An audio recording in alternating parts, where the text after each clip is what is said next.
Okay, now we go into atoms. Okay, so in an atom you have a nucleus.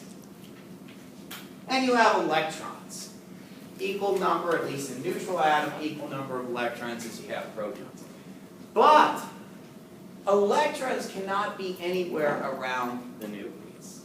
There's only certain regions, specifically certain levels of energy where electrons can actually be, and other areas that are empty of electrons. And this leads to a concept of what we can call an electron shell.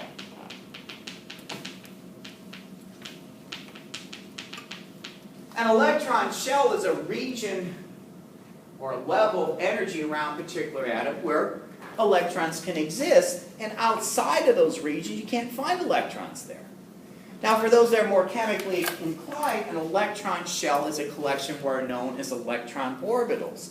And electron orbitals can only hold 2 electrons each. Now each electron shell has a limited capacity. For instance, the first or innermost shell can only hold 2 electrons. A second shell can hold 8. And a third shell can hold 8. And then you have other shells too, which we're not going to go into. And some can hold, like one can hold 10, another can hold 14, and so on. Okay, now, if you have electrons, the first electrons you put in are going to go into that innermost shell. Now once you have 2 electrons in that inner shell, folks, if you have a third electron, you cannot put that in that shell. That shell is filled up. It cannot hold any more electrons. So it has to go into the next shell. Now an analogy here is, let's suppose you're taking a class and there's 3 sections, and the section you really want to get into that fits your schedule the best is closed. And a lot of you folks are familiar with that, right? Okay. If you have a closed section you cannot get into, you have to go to another section that's not going to be your favorite, but at least you got into that class. And if that section gets filled, you have to go into another one that's probably one you like the least, and so on.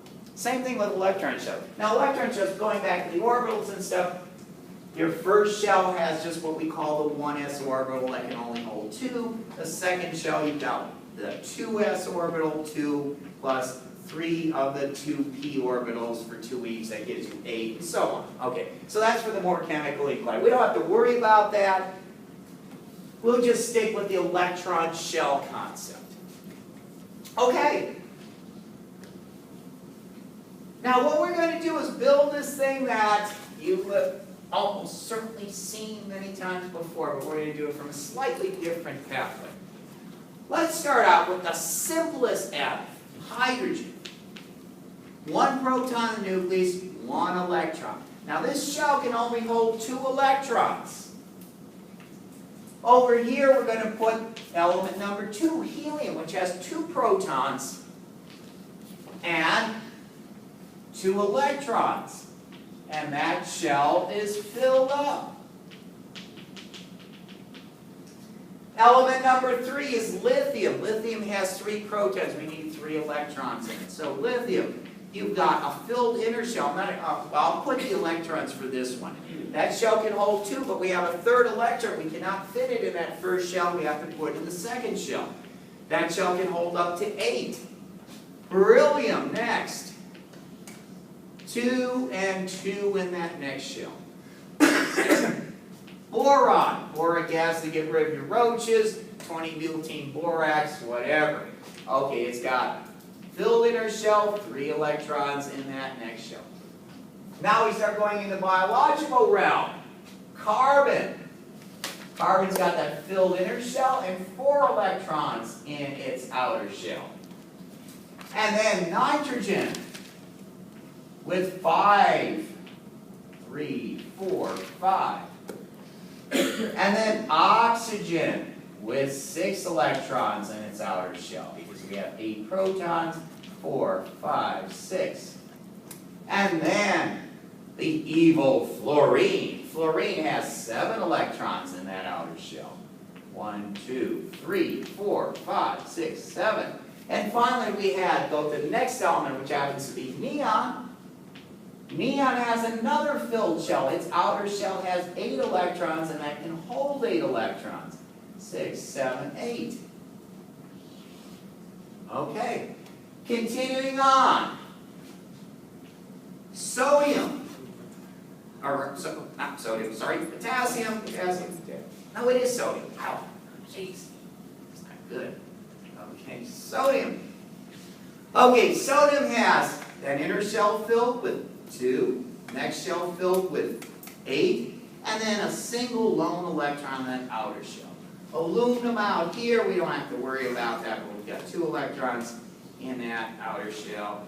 And then, oh, I forgot one in here. We'll skip that one, that's not important in life anyway. But now we have silicon out here, 2 filled shells, 4 electrons in that outer shell. Phosphorus, that's important in life. We've got like nitrogen, 5 electrons in the outer shell, 3, 4, 5. Sulfur with 6 electrons, 1, 2, 3, 4, 5, 6. Chlorine, 7 in that outer shell. 1, 2, 3, 4, 5, 6, 7. And finally, argon, which has a filled outer shell with 8 electrons in it. 1, 2, 3, 4, 5, 6, 7, 8. Oh, wait. Sorry, switch this around. It's magnesium here, and aluminum is here, with a 3 in the outer shell. Sorry about that little error there. Okay, magnesium, you got 2 electrons in that outermost shell. And we're almost done here. Let's put potassium down there because that ion in the ionic form that's important for life. Once again, we've got these 3 shells filled, and then we've got our 4th shell has a single electron in it. Calcium has 2 electrons in that outermost shell, and I think we can leave it at that point because we've covered a lot of things that are important in life here. Okay, now, obviously what we made is the periodic table, at least a small part of it. The part that we're most interested in for the most part. We see several things. Now, when the periodic table was first made, it was by this Russian scientist named Mendeleev, okay, back about late 1800s. He was taking these different elements. They had purified or fairly pure versions, just about every element around in those days. And he was looking at their chemical properties and their physical properties. And he wanted to categorize them and organize them. So what he did is he took elements that had similar properties, especially similar types of chemical reactions, and put those in columns. And so he had a number of different columns of things that have similar chemical reactivities and often similar properties. Mendeleev had no idea about electrons or electron shells. Electrons hadn't been discovered yet. All he was doing was putting things together based on their chemical properties. But when we look at it this way, so for instance, these guys and the stuff below that have very similar chemical reactivity. Now lithium, sodium, potassium, and further on down the line, they're all soft silvery metals that explosively react with water. Now hydrogen's an oddball, it doesn't do that, but many other aspects of hydrogen's chemistry are more similar to these guys than it is to anything else. And likewise, you can put beryllium, magnesium, and calcium, and these guys in here. Calcium and silicon have some similar types of chemistry. Nitrogen and phosphorus, likewise. Oxygen and sulfur. Fluorine, chlorine, bromine, and all those kinds of nasties, they have similar properties as well. And then finally, these guys, the ones with the filled shells, all of them are gases at room temperature. And none of them form molecules. Their atoms are out there by their lonesome. They don't interact with other kinds of atoms. They don't form chemical bonds with other atoms, so they don't make molecules. So we call these guys the noble gas, the term noble referring to the days that kings would not mix with commoners. So these guys don't mix with anybody.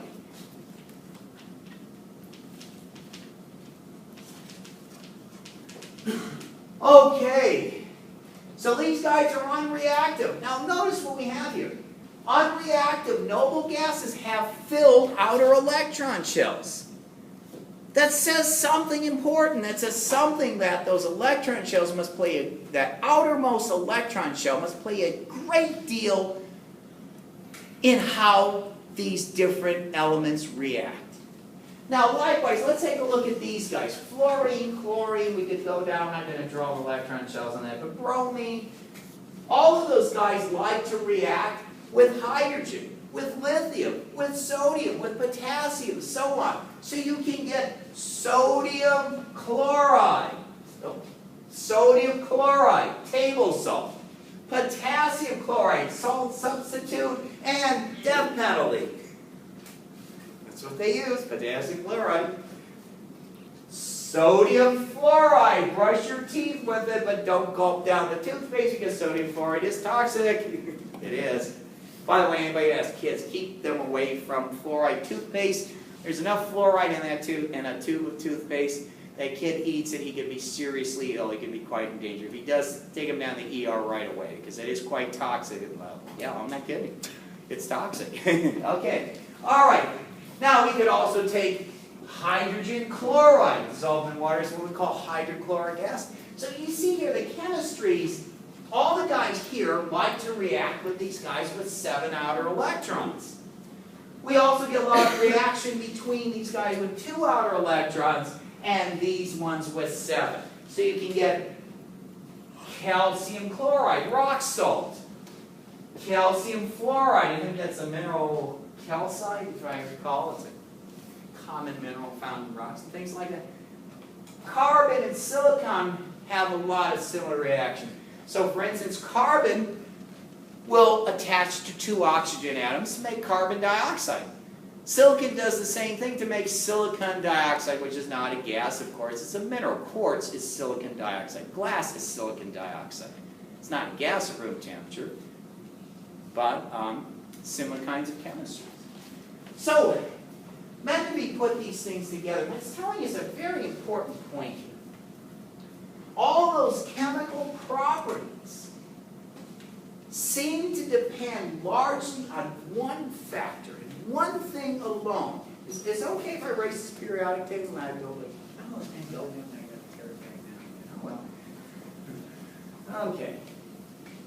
This brings up several very important points here with fundamental chemistry.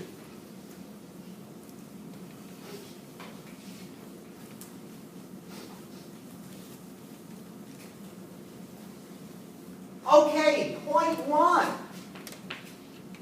The chemical properties and the reactivities of an element depend mostly on how many outer electrons you have. How many electrons you have in that outermost shell. And not so much on the inner shells. There's a little contribution to that, more on that later. But mostly in the outer electron shells. So if you have one electron in your outer shell, you like to react with chlorine and fluorine to make things like hydrogen fluoride or sodium chloride or what have you. So that's one important chemical property. We'll say chemical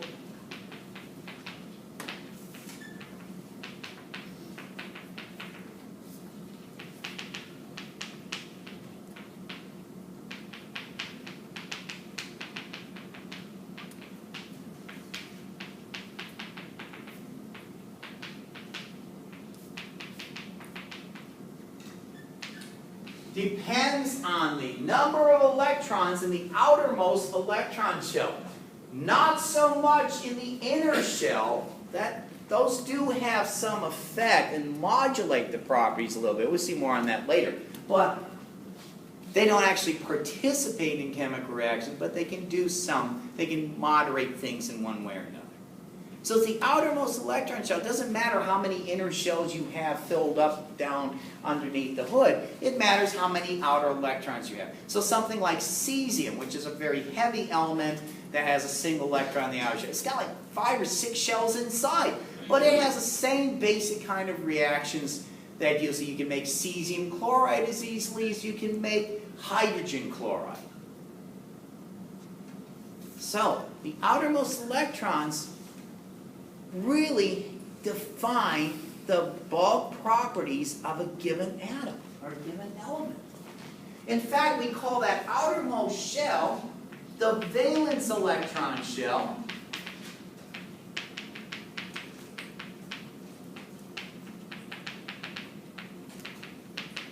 Whether it's shell number 1, 2, 5, or 6, that outer shell we call the valence shell. And the electrons in that are the valence electrons. Once again, we don't care how many inner shells we have. Okay, one point. Chemical properties are largely dependent on how many electrons in that valence shell. Part 2. The chemical properties include not only are you soft silvery metal explodes in water and things like that, the chemical properties also include what kind of chemical reactions you do. So the chemical reactions depend on how many valence or outermost electrons you have. And that implies that chemical reactions are involving the valence electrons, but not the inner electrons, and most certainly not the nucleus. So that's an important point that falls from point 1. Chemical reactions must involve things with the valence electrons.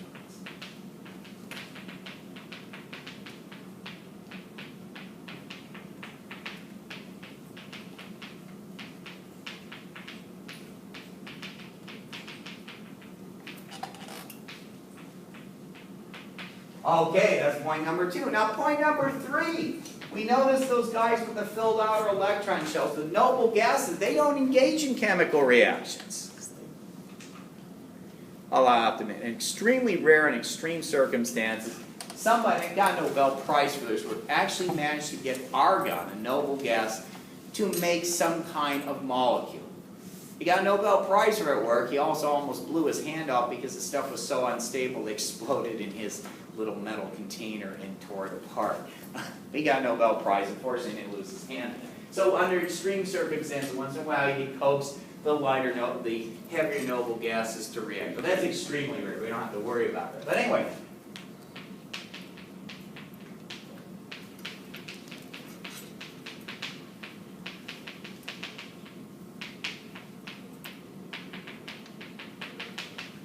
So you have a filled valence shell, you are unreactive. You don't react with anything. You go off all by your lonesome. So those are 3 important points that we see from building a periodic table based on electron shells and seeing that ones with similar numbers of electrons in their valence shell have similar properties. Okay, well, now it leaves a little something else here. You might ask, the chemistries of a lot of these things are fairly similar, but they are not quite identical. What is the difference? For instance, you look at the properties of sodium, potassium, lithium, and stuff like that. They're all soft silvery metals. Hydrogen, on the other hand, is not a silvery metal, at least until you go up to a couple million atmospheres. You can actually turn hydrogen into a metal, but it takes a couple million atmospheres of pressure to do that. The cores of planets like Jupiter and Saturn are made of this metallic hydrogen, conducts electricity just like lithium and sodium does. It's only been created experimentally in labs using things like explosive compression for fleeting fractions of a second that they've actually generated metallic hydrogen. So hydrogen actually can be a soft silvery metal, but not anywhere close to normal pressures. But you know, you look at hydrogen, it's clearly different in many respects. The chemistry is quite similar to lithium, sodium, potassium, stuff, but it's different. Why don't they have identical properties and stuff? Well, a reason why, here's where the inner shells come in. Okay, you're going to have an atom here, let's say a hydrogen atom. You've got that single electron. It's quite close to the nucleus, and there's really nothing between that negative charge and that positive charge. So this electron is held fairly tightly. Oops, especially if we can spell the word tightly right. E-L-Y. Okay, So that hydrogen's electron is really close to the nucleus. It's held fairly tightly, and there's nothing shielding that positive charge of that proton from the negative charge of the electron. Now, if you look at something like potassium, we've got the nucleus, we've got these two inner shells, and we've got that single electron in that outermost shell. These inner shells shield the charge of the nucleus from that electron here. Because now instead, and not only that, the electron's further away from the nucleus than it is in hydrogen. So so potassium is a larger atom than a hydrogen atom is. So what happens? This electron does not feel the same level of charge to attraction that nucleus as this electron does. So this electron is held relatively loosely. And that leads these kinds of differences within the same column on the periodic table. Hydrogen doesn't react quite the same way or quite as vigorously with things like potassium does, because hydrogen holds that outer electron more tightly than potassium does. There's no shielding between the electron and the proton in hydrogen, and there is a fair amount in these heavier elements, even though they're on the same column. So that's why we see things like where you have different properties. So hydrogen is a gas under ordinary conditions. The rest of these guys are metals under ordinary conditions. Likewise, oxygen and sulfur are on the same column of the periodic table. Much of the chemistry is similar. Take oxygen and two hydrogens, you make water. Take sulfur and two hydrogens, you make hydrogen sulfide, otherwise known as rotten egg gas. That's what it smells like, and it's quite toxic in most forms of life.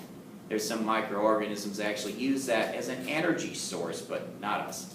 Okay, so, and sulfur obviously is not a gas at room temperature. If you heat it up to 600-700 Fahrenheit, it will turn into a gas at room, but it's not gas at room temperature, it's solid room temperature. Here again, the reason why is these inner shells have a shielding effect between the nucleus and those outermost electrons. So that's where you see the differences within the column. As you go from lighter to heavier elements in the same column, you will see some subtler differences in their chemical properties and reactivity. So that's where we get the differences from. And that leads us to another topic, but I think before we do that, let's take about a 10-minute break.